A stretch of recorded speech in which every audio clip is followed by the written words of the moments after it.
Los escenarios de la participación ciudadana que creó la Constitución de 1991 y la irrupción en el escenario político de nuevos actores como la misión de observación electoral es una de las buenas noticias que ha tenido el sistema político colombiano. Tenemos una cantidad de déficits, de pasivos, de debilidades, pero yo quiero registrar acá, y de verdad que lo hago con muchísimo entusiasmo y con profunda convicción, que el papel que ha desempeñado la MOE en la vigilancia de los procesos, en la transparencia de los mismos es trascendental, y por eso todos debemos apoyar la labor, tal vez de unas organizaciones de la sociedad civil más importantes, no solo en Colombia, sino en América Latina. Alejandra me ha pedido que hable específicamente de la ética en el ejercicio de la política y la moralidad pública. Esto parece un contrasentido o casi un oxímoron en el momento que está viviendo Colombia. Eso es lo primero que habría que decir. Pero permítanme hacer algunas reflexiones sobre el momento que está viviendo el país. Yo creo que el pueblo colombiano, y lo decía Monseñor muy adecuadamente, lo que está experimentando como premisa mayor de todo lo que está sucediendo es una gran crisis de confianza en todo, Monseñor, en la política, en el mercado, en las instituciones, en la justicia, en la sociedad civil, en la supervivencia misma del Estado mismo, lo cual es sumamente grave, sin duda. Pero yo creo que independientemente del pesimismo que eso puede dejar sobre el camino, también creo que hay unos escenarios positivos que hay que pensar y que, como siempre, es en las dificultades donde se forjan precisamente los grandes cambios institucionales. Para la muestra, lo que vivimos en el año de 1990 y 1991, cuando este país tocó fondo después del asesinato de 3 candidatos presidenciales y parecía que aquí no había salida posible de ninguna naturaleza. Discúlpenme ustedes, me salté el protocolo, quiero saludar a los magistrados del Consejo Nacional Electoral aquí presentes y a todos ustedes, por supuesto. Las encuestas demuestran en este momento que lo que le interesa a los colombianos no es la paz sino la corrupción. Nosotros hemos dicho que como que el humo de la guerra no nos dejó ver lo que estaba pasando en materia de corrupción y déficits de ética en este país. Después de 52 años de conflicto, se firmaron los acuerdos de paz y lamentablemente parece que eso le importa poco a la ciudadanía en este momento. Y eso es lamentable, porque son hechos que marcan una etapa histórica y marcan la necesidad además de construir confianza también alrededor de la implementación de los acuerdos.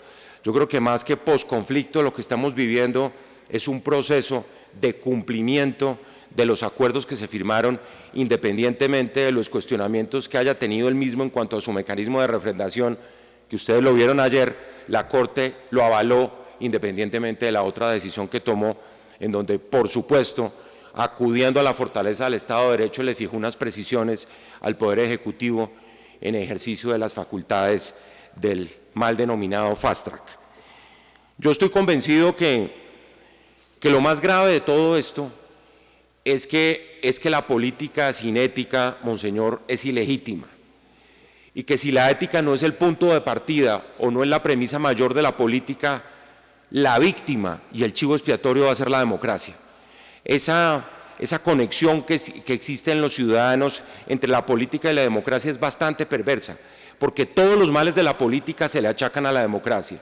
Todas las dificultades de la política y todas las disfuncionalidades de la política las termina pagando la democracia. Y eso es sumamente grave. En un momento en que parece que el populismo, el nacionalismo, la xenofobia, el cierre de fronteras, la puesta en entredicho además de un modelo político y económico que en el último cuarto de siglo de alguna manera se impuso, porque América Latina comienza a regresar a la democracia a finales de los 80, el modelo de economía de mercado se impone, comienza una serie de programas sociales impulsados por los organismos internacionales que se popularizan en todos nuestros países y comienzan a verse resultados contra la pobreza. Ese modelo muchos comienzan a ponerlo en entredicho. Y lo grave de todo eso es que de nuevo la afectación principal tiene que ver con la democracia, que toda esa crisis de confianza que afecta tanto a las instituciones públicas pues repercute necesariamente sobre la democracia, que no está necesariamente consolidada, como todos lo sabemos.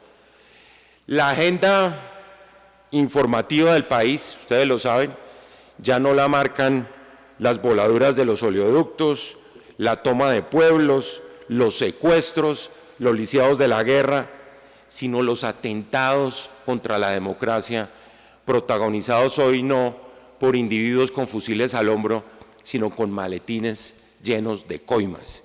Y eso es muy grave. Eso puede ser aún más grave que lo que habíamos vivido durante las últimas décadas.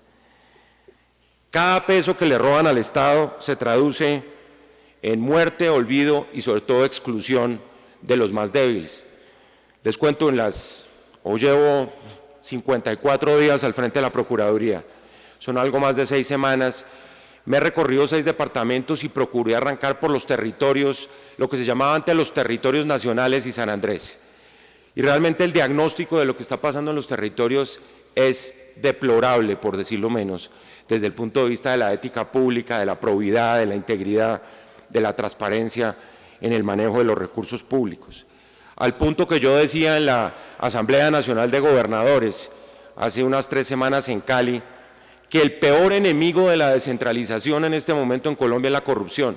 Todas las conquistas que hubo después del acto de la elección popular de alcaldes en el 86, de la elección popular de gobernadores en el 91, están amenazados por la corrupción. Un motivo para decirle a alcaldes y gobernadores, si ustedes no actúan contra la corrupción, prepárense para devolver todas las competencias políticas, administrativas y fiscales que les entregó la democracia en los últimos años. Y eso es lamentable, porque eso supone la recentralización del Estado. Entonces resulta que volvemos a las fórmulas tradicionales a las cuales renunciamos porque eran autoritarias, centralistas, verticales, unilaterales en la distribución de los recursos. Pero esos escenarios de la descentralización, como para llegar a concluir, como alguien decía, que lo único que se ha descentralizado en este país ha sido la corrupción, pues eso es lamentable. Esa crisis de confianza, creo yo, monseñor, es de nuevo una crisis de legitimidad. Y la legitimidad tiene que ver, yo creo, esencialmente en este momento con 4 factores que son fundamentales. Uno, los escenarios de la legitimidad política, que están marcados necesariamente por lo que representa en términos de apoyo lo que viene de aquí en adelante en la implementación de los acuerdos de paz. Es que resulta que independientemente de lo que pasó el 2 de octubre, la obligación del gobierno es ganar cada día mayor legitimidad con los acuerdos de paz, con lo que está implementando, con las zonas veredales, cumpliendo los compromisos que están consignados en los acuerdos de paz.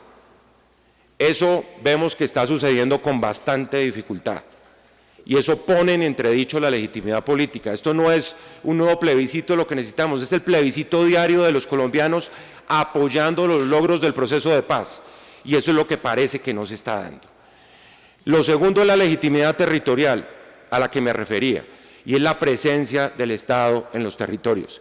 Les cuento, yo tuve la fortuna hace 15 días en Pereira, algo que no fue muy publicitado porque fue un viernes por la tarde, de reunirme con los 26 alcaldes de las zonas veredales y con los 26 personeros de esas cabeceras municipales, entre otras cosas por recomendación de Alejandra Barrios. Muchas gracias, Alejandra, porque creo que además nos llevamos no solo una percepción de lo que está pasando dentro de las zonas veredales, sino de todos los desafíos de carácter político, de carácter social y económico, de esos mandatarios que siguen siendo los titulares de la soberanía de los territorios, eso es indiscutible. Y que por supuesto sacaron un catálogo de dudas, muchas de ustedes ya saben cuáles son de conocimiento público, en materia de construcción de los campamentos. El micrófono de Caracol acaba de caer, pongámoslo, es que no da porque esto está en declive. Ahí se va a caer otra vez, no. No, es que la mesita no va para eso. No, se va a seguir cayendo.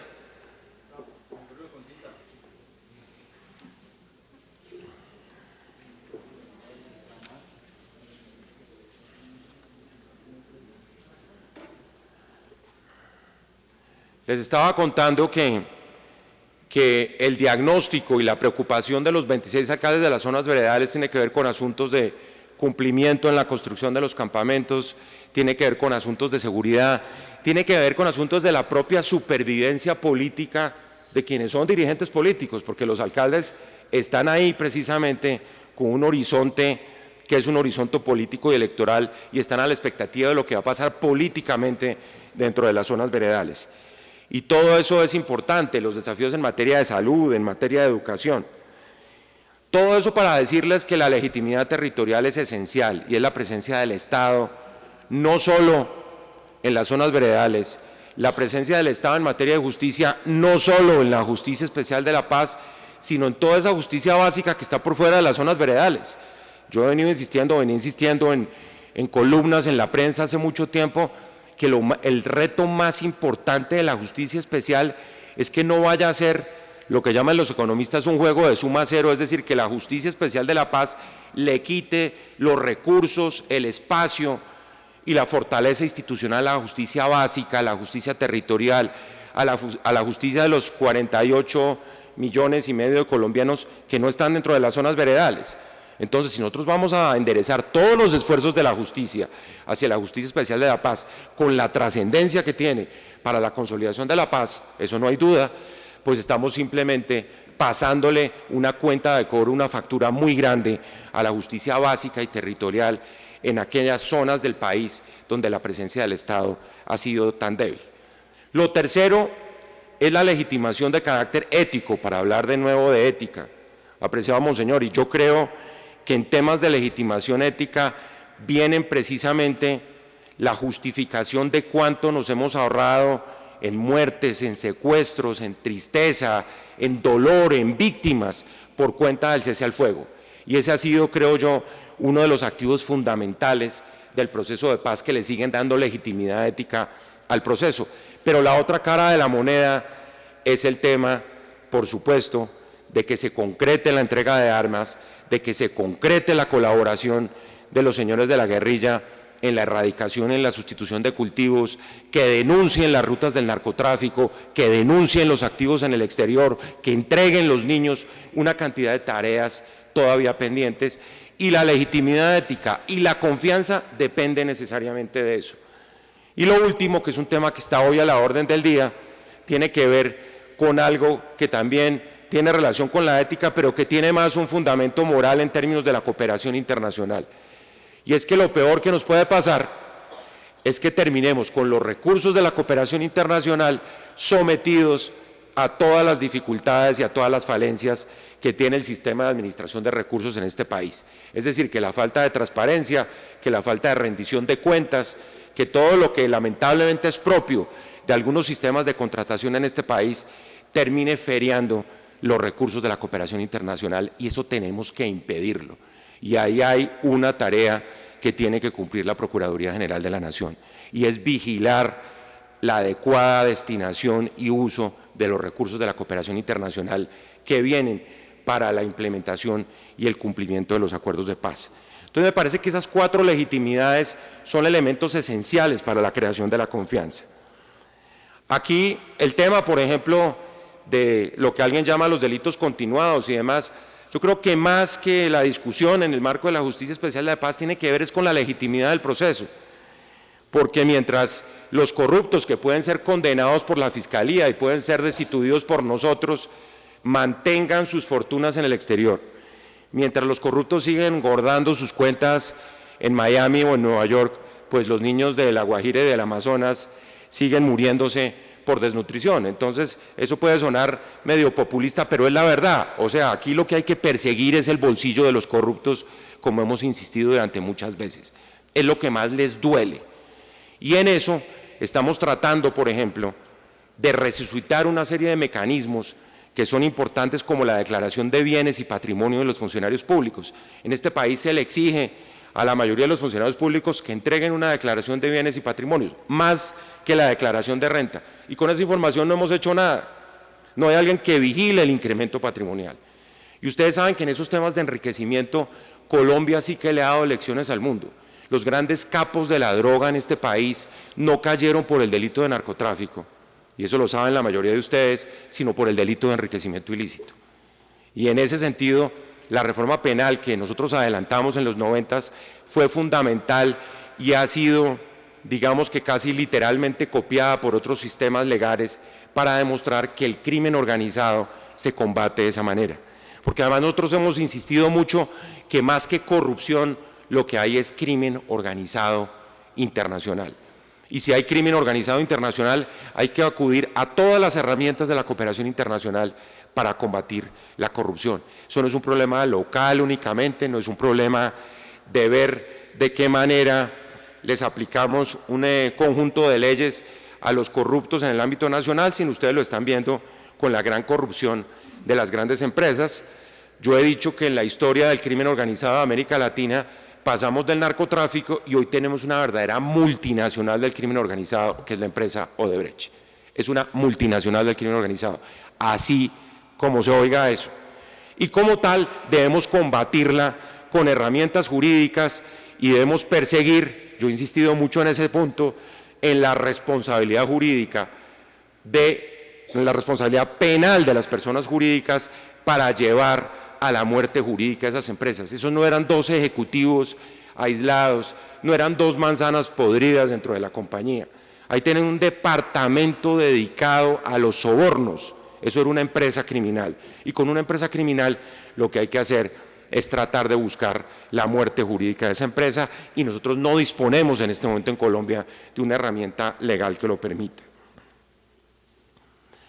En el tema de la relegitimación de la política, las encuestas demuestran ustedes, les demuestran a todos los colombianos, ustedes lo han visto, el gran descontento,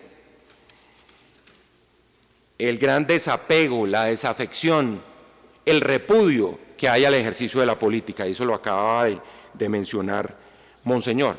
Pero resulta que no hay democracia sin partidos políticos, resulta que la apuesta más suicida a la que podemos jugar es a terminar con la política y con los partidos políticos, porque ahí quedamos en el abismo, en el vacío. Y claro, lo que hay que hacer es llamar la atención en este momento, tratando de entregarle pues toda la confianza a algo distinto de las instituciones. Yo pienso que lo que hay que hacer para recuperar esa confianza es apostarle definitivamente a las instituciones. Monseñor, a mí me parece que lo más riesgoso es creer que quien nos va a rescatar de aquí, de este fango en el que estamos por cuenta de la corrupción que se ha descubierto, es acudir a superhéroes populistas que van a romper la legitimidad del Estado y que no creen en las instituciones. Y eso lo quiero decir porque en política además estamos acostumbrados siempre a montar unos héroes de la noche a la mañana, cuando realmente una democracia moderna y fundamentada tiene como protagonista a los ciudadanos y no a héroes transitorios. Y eso lo digo con todo el respeto. Yo suelo citar un ex primer ministro francés que escribió un maravilloso libro que se llama De la épica a la ética política. Lo que necesitamos es ética política, no épica política. No necesitamos más héroes transitorios, repito, que le jueguen a la destrucción de la democracia. Los partidos políticos están enfrente a uno de los retos históricos más grandes, porque el momento que estamos viviendo es un momento de inflexión política indiscutible. ¿Cuál es la autodepuración de sus prácticas, como ya se decía acá? Y ahí hay desafíos grandísimos, como definitivamente abordar el tema del financiamiento de la política por la puerta que toca, el tener códigos de ética, ahora que estamos iniciando el año electoral y precisamente este evento es para darle inicio al año electoral. No podríamos exigirle, como de hecho lo vamos a hacer a los partidos, que promulgaran unos códigos de ética que se cumplan en esa materia, que todo esto que hemos descubierto como prácticas anormales no es el momento de proscribirlo de la agenda electoral que se inicia hoy 10 de marzo de cara a las elecciones que comienzan en marzo del año entrante y las presidenciales de mayo. La lucha contra la corrupción además yo creo que no puede ser simple retórica. Yo les confieso, aquí hay para nosotros, para las instituciones de control, un gran desafío, y es por una parte actuar pero respetando el debido proceso de la gente. De nuevo porque no se trata simplemente de eslogans o de campañas mediáticas o de presencia en los medios de comunicación. y en ese sentido hay que actuar con muchísima responsabilidad. Yo creo que en el caso particular de las 3 instituciones de control estamos tratando de ir en esa dirección, porque además lo que viene, y eso es indiscutible, y esto puede sonar muy controvertido lo que voy a decir, pero el voto castigo se va a sentir cada día con mayor fuerza en un mundo hiperconectado en materia de redes sociales. Yo les pregunto hoy, buena parte de ustedes que pueden pertenecer a la generación de los millennials o la generación X, que es posterior a los millennials, los que van a votar por primera vez el año entrante, ¿qué pueden estar pensando de lo que está pasando aquí en este momento? Y ojalá ese voto castigo sea castigar pues a los corruptos, pero no castigar a la democracia, que es el punto en el que yo quiero insistir. Hay que castigar el ejercicio de la política tradicional, hay que castigar a la política con P minúscula, hay que castigar a la política basada en ese conjunto de prácticas que todos estamos rechazando. Ese repudio, pues, a todos esos escenarios, esperemos que no nos lleve a ese tipo de soluciones populistas. Yo estoy convencido que el asunto de la política es un asunto de ética y no de estética, como decía alguien recientemente. Por eso nosotros estamos en un proceso interno de reingeniería. Estábamos conversando con la MOE, que en materia, por ejemplo, de definición de los criterios de la intervención en política, vamos a buscar prácticas internacionales. Ustedes recuerdan, y eso lo digo porque recientemente la controversia se ha puesto sobre la mesa, esa discusión de la intervención en política puede ser un poco hipócrita, como lo decía el Contralor recientemente, pero resulta que en la Asamblea Constituyente de 1991 se prohibió la intervención en política. Por eso yo tengo que hacer cumplir la Constitución. La Procuraduría es la representante de los intereses públicos, de la sociedad, del patrimonio colectivo, del espacio público, y como tal, la prohibición está en la Constitución. Entonces yo no puedo, en un ejercicio intelectual, decir que claro, es que estamos en esa zona gris, en que de pronto pues hay que comenzar a iniciar la discusión. El día que se inicie la discusión y se cambie la norma constitucional, pues no sancionaremos a los funcionarios públicos que hacen política, pero de resto tenemos la obligación de hacerlo. Y tenemos la obligación de hacerlo fundamentalmente con un criterio, que es el criterio que vamos a desarrollar con Alejandra y con los expertos de la MOE, y es que cualquier tipo de actividad destinada a fines partidistas o electorales es intervención en política. Y vamos a comenzar a aplicarlo a partir de este año electoral que comienza hoy. Sé que no es fácil, sé que es una zona gris, lo repito, pero tengan la seguridad que vamos a actuar con la verticalidad y con la contundencia que sea necesario, porque además no propiamente tenemos una democracia tan consolidada como para salir de la noche a la mañana a dejar a los funcionarios públicos a que hagan política a su leal saber y entender. Lo que estamos presenciando en este momento de manera lamentable es que el Estado aparece saqueado por el crimen organizado internacional y obviamente con complicidades locales. Y para eso yo les digo y traigo como testimonio lo que he visto en las regiones, quien tiene que actuar con nosotros es la ciudadanía. Con todo el respeto por la teoría de los 3 mosqueteros solos no hacen nada. Los 3 mosqueteros necesitan todo el respaldo de la ciudadanía. Nosotros necesitamos fortalecer las personerías, fortalecer las veedurías ciudadanas, fortalecer la participación.